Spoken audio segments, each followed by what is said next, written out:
Cocoon Spawn Girls, Chapter 16. I awaken on the floor next to my bed. I'm really annoyed to see once again I've fallen asleep before showering or getting ready for bed. I climb to my feet so I can head over to the bathroom to at least brush my teeth. I pause before I leave the room to make sure I pop one of my pills. I swallow that and then I head out and brush my teeth.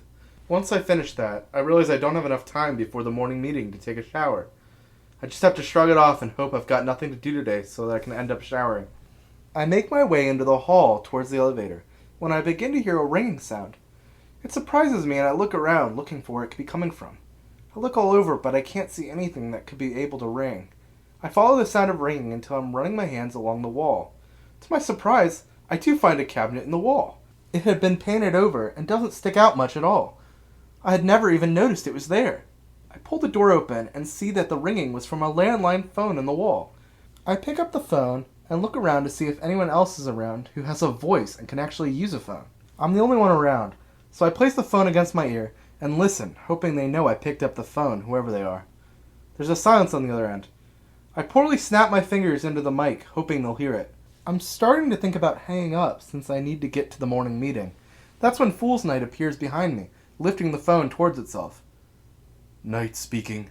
What do you want? I would find it funny if it wasn't so shocking to see Fool's Night appear on his own. A response suddenly comes, despite there being no way they should be able to hear Fool's Night. Sophia, just listen. This is important. Fool's Night lowers the phone towards me. I place the phone right up against my ear. Pay attention, Sophia. Listen closely, the voice says. I begin to recognize that voice. Is this Declarna? You need to lock in. Focus. Today is going to be a spawn fight you cannot take lightly. I'm freaking out at this odd cryptic warning. And how is Declarna calling me on a wall phone? Sophia, this one is going to be an S-rank equivalent, like none you've ever seen or imagined. MGI is testing you girls and you need to pass it. This isn't a test you can fail. Do you understand? I don't know how to respond.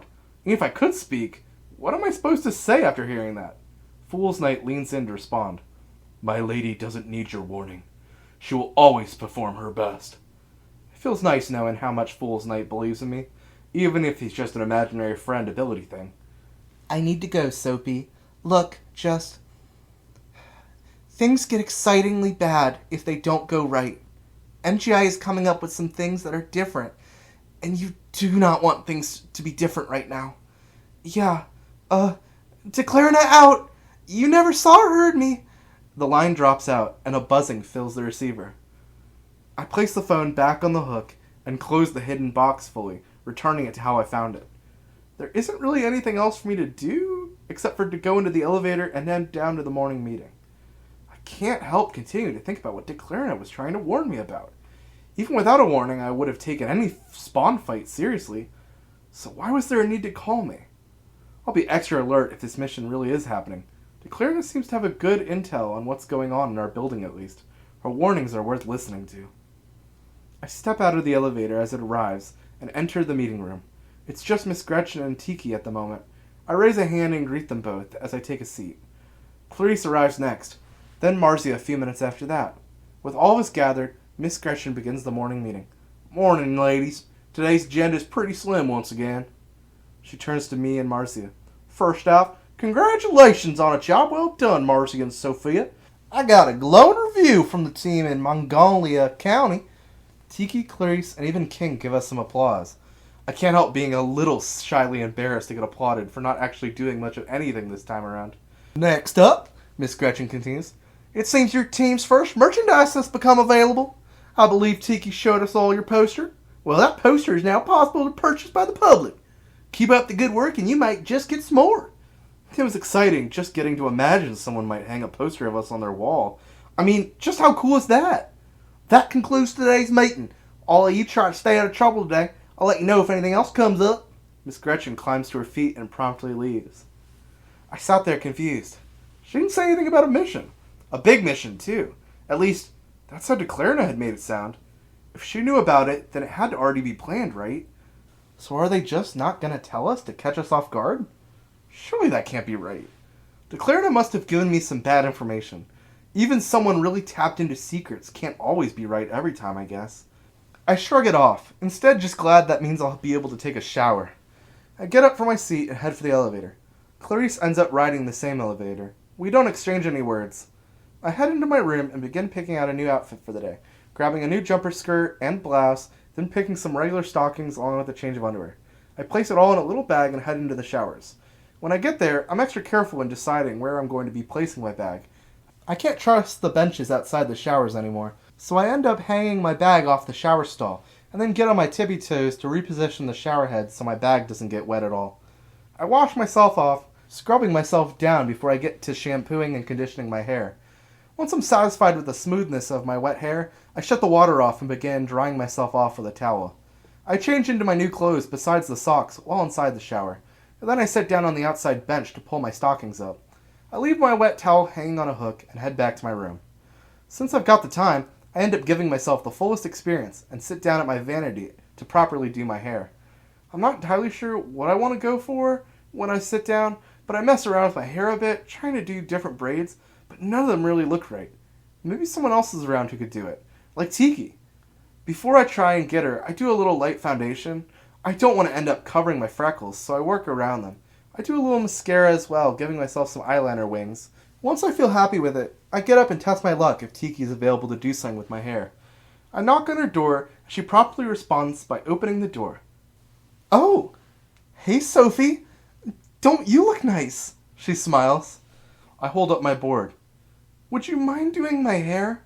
"Of course! I don't mind!" She grabs onto my hand, pulling me into her room, closing the door behind me. "Now what were you thinking? I've got a curling iron if you want to try putting some curls." "I was thinking about braids that you thought would suit me. But if you have other ideas, I don't mind trying them," I write. She thought for a moment. "Well, I could do something like a double Dutch braid. Oh, or what if we do an infinity braid? That would look really cute on you." I try to begin writing a response, but Tiki is still going on about her ideas. "Oh, wait. Your hair has really good volume. Maybe we could go with some pretty twin braids." She suddenly darts off towards her bed. "Hold on, Sophia. Let me grab some magazines. We can flip through them and pick one out. I can figure out any you like if I don't already know how to do them." Tiki leaps onto her bed and curls over the side, hanging upside down, digging under her bed. She comes back up with a handful of magazines. She runs back over to me, grabbing my hands and pulling me over to a little carpet she has laid out where she sits down and pulls me along with her. "Here, start with this one. Oh, and this one too." She pushes magazines into my hands. I take note as I open them that these magazines seem kind of old, but also spread pretty wide across the period from the 80s all the way to the 2000s.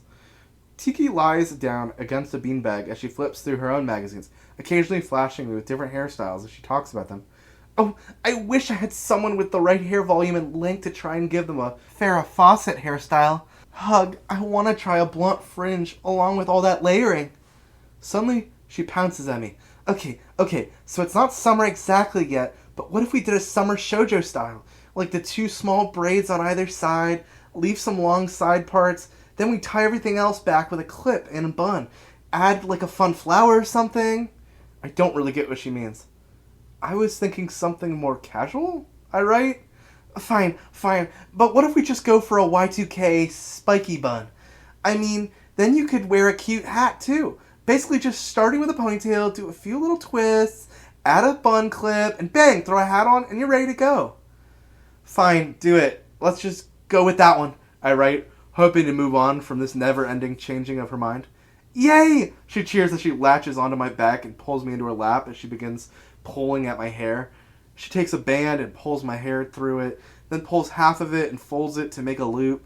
She then curls the loops and takes a large alligator clip, clipping onto the loop, holding it up by the base and the tail. She takes her curling iron and uses it to really strengthen the two front parts coming down from the sides of my forehead down to my chest. She sprays me with some sort of hairspray on the back of my hair where the ends of the tails are. Then, pressing a hat down on my head, she jumps up to her feet, standing in front of me, circling as she admires her work. "Oh yes! That's totally cute!" She scrambles over to a dresser and returns back with a hand mirror.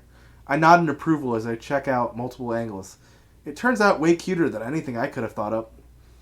"It would look even better, I bet, if you threw on a cardigan or something. Have you ever worn plaid?" I shook my head. "No plaid yet." She laughed at my thick lines. Well, you haven't gotten to enjoy a second round of clothing shopping yet. I'm sure your style will be next level the next time you get another spree.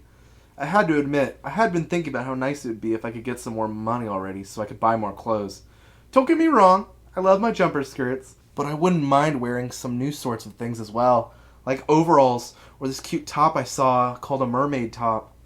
Suddenly, a loud shrieking noise begins piercing our ears. Tiki immediately seems to understand what it was, gripping my arm tightly, dragging me forward out of her room. I didn't have time to even ask what was going on. I kept making confused hand motions, but she never looked back at me, just continued to pull me forward. We entered the main hallway where Clarice with King was already there running to the elevator. The shrieking seemed to only be getting louder as it rang in my ears.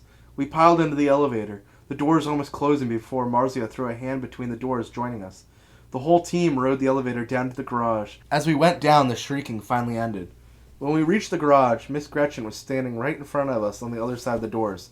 She tossed a cigarette down on the ground, grinding it with her heel. Well, ladies, here's a lucky break. Spawn, of course, a real dangerous one. And lucky us, we're the closest to it. Normally a higher rank team would be assigned to it, but we've got proximity dibs until the higher ranks show up. Good chance to prove yourself and whatnot. She motions for us to follow her. Hop in. We roll. As we drive into the van, I'm hit with two thoughts of equal value to me. One, Declarna wasn't lying, and she knew about the spawn appearing somehow. Could she actually be connected to the spawn in some way? I know she's able to speak and communicate with them, but I just don't really imagine it was to the extent that she was working with them. Two, man, I'm gonna look really good for this fight. Like, wow, what a good luck. The day I really do makeup and have Tiki do my hair real nice is the day we get to really stand out in the brightest spotlight. If this foe is as serious as it sounds, based on it being not the best matchup for our rank, that's gotta mean none of us are gonna end up standing on the sidelines. Me and Fool's Knight will be able to fully shine and beat the heck out of whatever sort of scary spawn is terrorizing the good people of wherever we're headed. As we are driving, Miss Gretchen, without turning her head to face me, suddenly says something to me. Hey, Soph, grab that small white box from the back, would ya? It's for you. Little something from the lab geeks made for when you fight. Keep forgetting to give it to you, but now as good as time as ever. I do as she asks and lean out to the back to find a white box. I open it up and find two nicely folded gloves inside. They have a thickness to them as I lift them from the box. The knuckles especially seem to have something hard against them. I recognize it as something to help me when I'm punching. I vaguely recall hearing something about getting gloves back when I first took the magical girl exam against the wild spawn. I slide the gloves on, opening and closing my hands as I admire them. I feel even more ready when it comes to fights than before.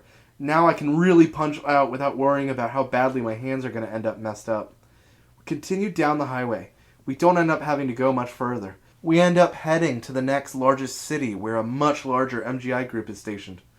I wonder what they were up to that they ended up not being here during a big attack. We pull down a deserted street. We can already see smoke and the signs of destruction having occurred here. The roads are warm from panicked feet evacuating down them not even an hour ago. I can't spot any spawn as of yet as I climb out from the back of the van. Miss Gretchen doesn't give us any sort of guidance, like which direction it should be, but Tiki begins jogging down the road with confidence, and so the rest of us follow her. I could not have ever had a clue just what we were about to encounter. End of chapter 16.